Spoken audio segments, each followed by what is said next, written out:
Hi everyone, welcome back. My name is Morgan. This is my channel Pisces Paperbacks, and today, instead of doing my favorite authors, because as I was reviewing the footage, I realized that I'm really just talking about the authors who wrote my favorite books. So if you watch my best books of the year list, then those are basically all the authors that I'm talking about. But today I actually want to instead do my 5-star book ranking. So I've created a tier list right here, and I want to talk you through the 5 levels that I picked, and then we can get right started. This is my first time screen recording, so if this turns into a shit show, I'm extremely sorry. Okay, so here are the 5 levels that I picked. Obviously, the top is an all-time favorite, so this is the book that, again, all-time favorite, what can I say? And then a book that maybe isn't an all-time favorite, but gives me a lot of big feelings, so truly fills my soul with big feelings. I still see some flaws with it, but I just care too much about it to put it anywhere else. And then we have the objectively incredible middle section. So these are books that, honestly, this is where a lot of the nonfiction is going to be, because I read a lot of incredible nonfiction this year, and I still want to recognize the, again, fantastic nonfiction that I read, but I feel like a lot of people can relate that you don't connect emotionally with nonfiction as much as fiction, so it doesn't really give you big feelings the same way. I don't know if that makes sense. And then next you have I gave it a 5-star, but it probably should have less. So these are books that I gave 5 stars and then didn't really think about as much, or kind of liked less and less as the year went on. I don't really know if that makes sense, but books that maybe with reflection I wouldn't have given as high of a score. And then last we have not a 5-star, but I still think about it all the time. So these are books, and I have, I believe, 6 books. So I have 24 5-star books this year, and then I added 6 books that I rated lower than that. So it's 30 books total that we're going to be going through today. And these are books that, while I didn't give it 5 stars because I can see issues with it, or, it wasn't the most amazing reading experience or something like that, I still think about it all the time, and it's kind of becoming a favorite retroactively. Last year, I think a book that is a good example of this was The 7.5 Deaths of Evelyn Hardcastle by Stuart Turton, because I finished the book and I gave it a 4, but I kept thinking about it for months and months and months, and it ended up, I believe, on my favorites of the year list, so I bumped it up retroactively. So those are the 5 different levels, and let's get into tier ranking. Up first, we have Between the World and Me by Ta-Nehisi Coates, and this is one that I'm going to put in objectively incredible. It is one of my favorite, almost memoir-esque stories that I read this year, and it's a Ta-Nehisi Coates writing to his son about what it means to be a black man in America, and I thought it was so well done. I want to read more of Ta-Nehisi Coates' work. I know that he's a journalist, and I'm interested in reading more of his journalism writing, but that one I thought was almost perfect. It was perfect, but it's, a nonfiction, and again, nonfiction and fiction kind of connects with you differently. Next is Bunny by Mona Awad, and this is a book that I think I gave 4.5 stars, so I'm going to pop it right there in the did not give it a 5, but maybe kind of I should have. I don't really know. But that is a really cool horror fantasy thing about a girl in grad school who kind of almost joins a cult, but there's weird stuff happening. I really loved it. It's a very strange writing style though, so if you pick it up and you don't vibe with the writing style, it's not gonna get better. Then we have Catching Fire, and this is obviously an all-time favorite.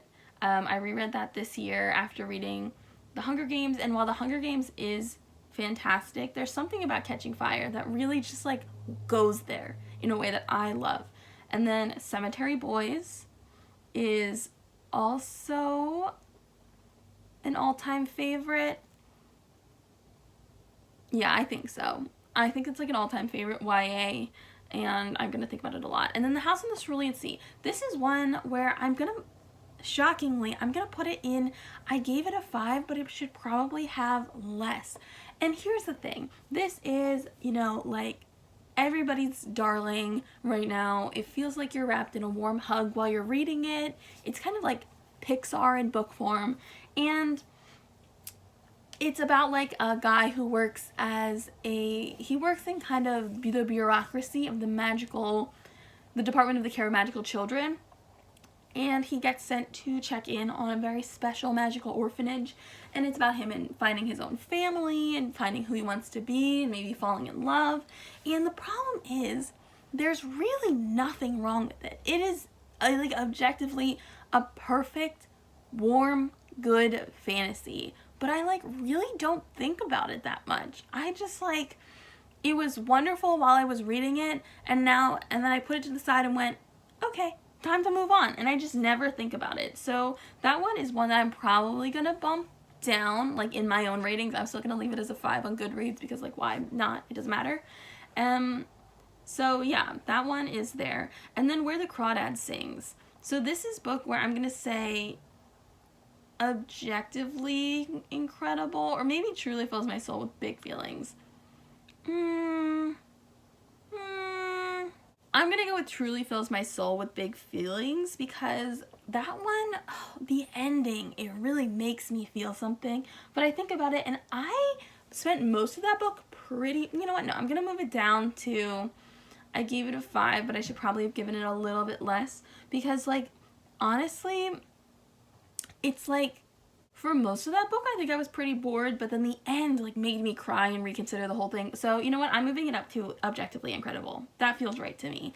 And then In the Dream House by Carmen Maria Machado, definitely going to truly fills my soul with big feelings. So this is an incredible memoir of a woman writing in this almost surrealist way about her experience in an abusive relationship, and talking about the history of domestic violence in queer relationships and queer communities, and I thought it was phenomenal. So that's going to go there. And then The Dreamers, which I read this summer, is going to go into not a 5, but I still think about it all the time. I don't know why I didn't give this 5 stars. Maybe because it took me so long to read. I like started it and then took a break and then continued later. But that book is so good. It's so good. It's really talking about like humanity as a concept. So yeah, that one's good. And then Phallus Fair. I don't remember if I gave this 5 stars or not, actually. I think I'm gonna put Phallus Fair in objectively incredible, or maybe not a 5, but I still think about it all the time. I don't think, because like if I did give it a 5, I do think it deserves it. It is so inventive and unique. But if I didn't give it a 5, I don't know if I would bump it up to a 5. I don't know if that makes any sense. Let me see what I gave it. Okay, it looks like I did give it 5 stars. So I am going to put it in, I gave it 5 stars, but probably less. Not because I actually think it deserves less than 5 stars, because I do love Phallus Fair. Sorry. What? I didn't know you were still filming. Yeah. Okay. I just don't think it's like an all-time favorite. Or does it truly fill my soul with big feelings? I guess I'll put it in objectively incredible, because I like it more than, I don't think it should have less than a 5. Okay. All right. And then when James Baldwin, Giovanni's Room, truly fills my soul with big feelings. Oh my God. This is one book where I was like, I was this close to putting it on my favorites of the year, but it just got beat out just like a little bit. I adored this book. The writing, the story, the characters, the ideas that it was really dealing with. So James Baldwin was I believe he was a black gay man in the 60s, and he was writing about gender and sexuality, and Giovanni's Room is one of his best known works, and it's about a man named, the main character's not named Giovanni, but it's a man in Paris who meets a man named Giovanni, and their relationship and how their relationship kind of like, leads to certain events happening, and it was just incredible. James Baldwin is one of my new favorite authors of the year. He was one that I like really wanted to talk about, but there was so much repetition on my favorite authors list that I couldn't justify it. So James Baldwin, oh my God, I can't wait to read more from him. Like, I can't wait. Okay, the next, obviously, I gave Jane Eyre 5 stars. it's an all-time favorite. It's my favorite book of all time. The New Jim Crow. This is one where it's objectively incredible. So I give this book 5 stars. It basically started the conversation, like the modern conversation on mass incarceration, and it is like horrible to read. Not because it's not well written. It's extremely well written. It's extremely well researched, and there is a very clear and understandable like narrative through point going through the entire book, and it very clearly paints the picture of mass incarceration and how the war on drugs affects like the Black community and especially Black men. And it is horrible, but it was so good. I feel like it really not opened my eyes because I knew a lot of this stuff was happening, but really like it makes you confront the reality of the situation in a way that I think a lot of books aren't able to do as well. So yeah. And then next is Little Weirds. This is probably my all-time favorite memoir, so I'm just gonna put it up there. Like, I fell in love with it. I'm gonna put it in Truly Fills My Soul with Big Feelings. I want to read it again. I listened to the audiobook while I was at work, so I don't know if I was able to like get as much of it as I wanted to, but yeah, Little Weirds, that is going to be Truly fills my soul with big feelings. And then Medical Apartheid. I'm actually going to put in Truly fills my soul with big feelings because this is another one about it's about the history of medical exploitation and experimentation on Black Americans. And not only was it incredibly well written and incredibly well researched and incredibly understandable and digestible in a way that I think other nonfiction books aren't, but this is the one where it had the most other books referenced that I was like, I need to read that book. So this is a book that I do plan on buying a copy of so that I can reread it and then also read the texts that, what was it, I think it was Harriet Washington, references in her book, because I thought this book was heartbreaking in a lot of ways. I really recommend that people read it. And then Midnight Sun, oh, I hate that that's on there, but that is an all-time favorite. I do want to say this is something that I forgot to mention in my favorites of 2020 video, and that is the Quileute tribe has been raising money to move their community to higher ground, and I've been donating throughout the year, and I feel like that is has been a good way for me to pay back the price of the book of Midnight Sun, since obviously Stephenie Meyer unjustly has been profiting off of their tribe and their histories and kind of the caricature of their community. So if you are interested in donating, I will be linking that information in the description box. Then My Dark Vanessa. This is another one. This was actually in my favorites of the year, and this was the reason that I needed to add more than just the 5-star reads, and that's because it's not a 5, but I think about it all the time. It's one of my favorite books of the year. So difficult to read. So difficult to read. But, like, I think extremely worth it. Then Nevermore, The Trials of Morgan Crow, truly fills my soul with big feelings. Going right up there. And then Perks of Being a Wallflower. This is one where I feel weird about it. Because on the one hand, I do think it's one of my new favorite books of all time. But also, it was not one of my favorite books of the year. And I don't know if that makes any sense to anybody else except for me and my weird brain. So I'm just going to pop that right in the middle with Truly Fills My Soul with Big Feelings. Because that book wrecked me emotionally in a lot of ways. And then I'm going to put A Princess in Theory by Alyssa Cole. So Alyssa Cole is going to go in Truly Fills My Soul with Big Feelings.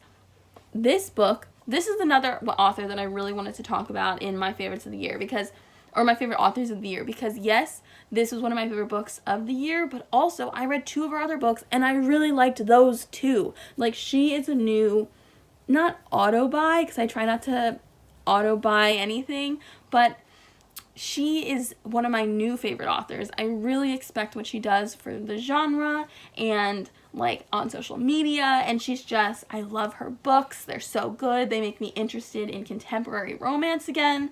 So that one is definitely going up there. And then The Regional Office is Under Attack by Manuel Gonzalez is going in not a 5, but I still think about it all the time.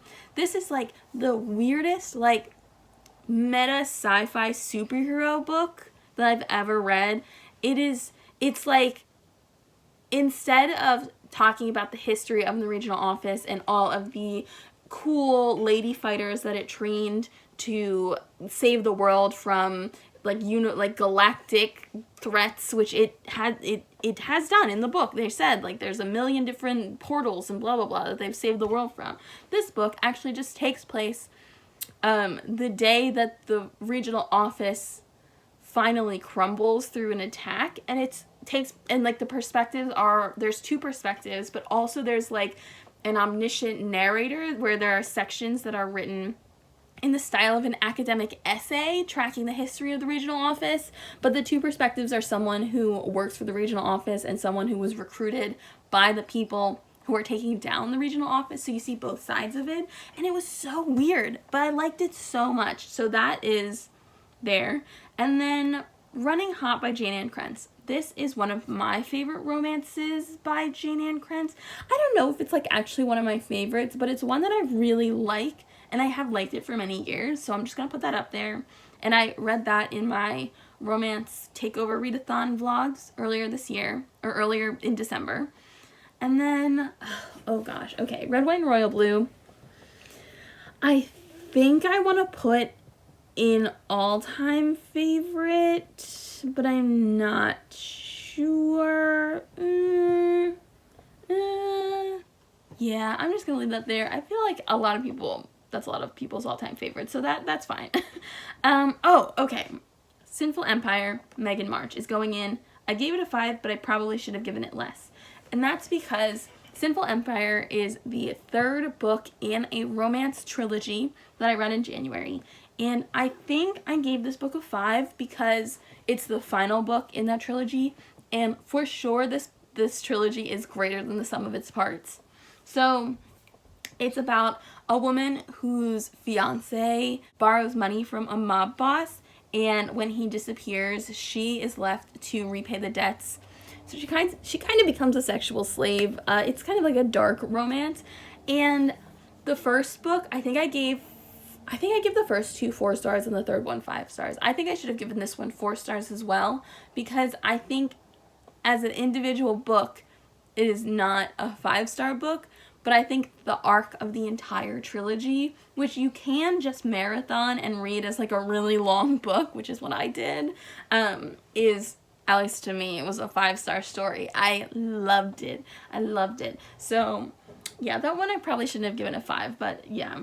And then The Starless Sea by Erin Morgenstern, all-time fave.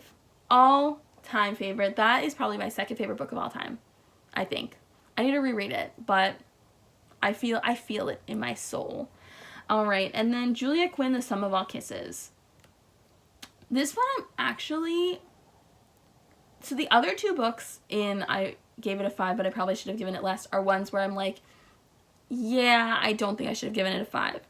The Sum of All Kisses is a book where absolutely I should have given it a 5 because I love it so much. But I think, and I'm not changing it, and subjectively it is a 5-star book to me. But objectively, it truly has one of the dumbest final conflicts I've ever read. Oh my god. It's horrible. It's so bad. It's so stupid. So, yeah, that's a fun one. And then So You Want to Talk About Race is probably an all-time favorite nonfiction. I think the first one that I read this year, maybe 2nd or 3rd. But it was the first one I read after the Black Lives Matter protests in June, and I thought it was incredible. Obviously, the author, Ijeoma Oluo, I believe her name is, purposely set out to write this book for non-Black people interested in approaching the difficult discussions of race in America. So obviously this is a book that is in some ways catered to me as a reader, but I think that it was so well done. So well done. I finished it and I immediately recommended it to my entire family. And I was like, you need to read this. We all need to read this. And I think that's the book I'm going to continue to recommend to, like, everyone who I think is interested in this conversation, or not even who I think is interested, but everyone, because everyone should be interested in this conversation. It's an important conversation to be having. I loved that book.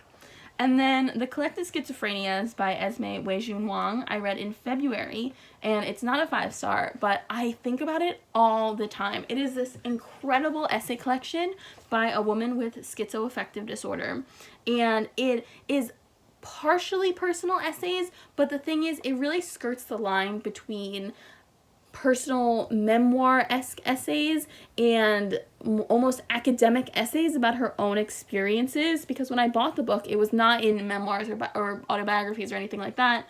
It was in the like nonfiction section about mental health and psychology, which is like the more academic or scientific texts. So this book is so well researched, and every essay kind of tracks or focuses on a specific aspect of her life. So there's one specific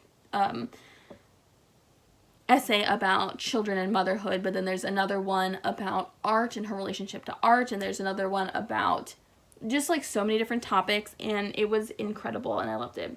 Okay, Turn of the Key by Ruth Ware. I'm gonna put it in, I gave it a 5, but I probably should have given it less. I think it's like a 4.5. This was the first book I read in 2020, and I was so spooked. It was a great audiobook experience. I think I found that when I do decide to like marathon listen to an audiobook, I end up loving it because I'm like so like just completely drenched in the story, if that makes any sense. But the longer I am separated from the Turn of the Key, the more I'm like, yeah, it was good. I still would recommend it. I still really liked the twist, even though I think the last chapter was explained a little too much. I think I just don't love thrillers, which is really disappointing because I love to be surprised. I love to be shocked. But honestly, I think some of the best twists of any book was Where the Crawdads Sings, was I think the best surprise twist in any of these. So, and that's literally literary fiction, so who fucking knows? I think thrillers are just not my jam. I don't know. Okay, and then When They Call You a Terrorist by Patrice Cullors and Asha Bandele. I think Bandele. This is going in Truly Fills My Soul with Big Feelings. It is the memoir of one of the founders of the Black Lives Matter movement. And I, again, marathon listened to this book while I was standing in line at the DMV to get a new driver's license. And it was incredible. It was incredible. It was so emotional and so well written and just like deeply moving, and also really provided a window into the activist space and the activist organizer kind of perspective. It's really interesting to see that perspective, and I think especially with a movement that's grown to such a large scale, very interesting. Yeah, I just thought that book was phenomenal, like truly phenomenal.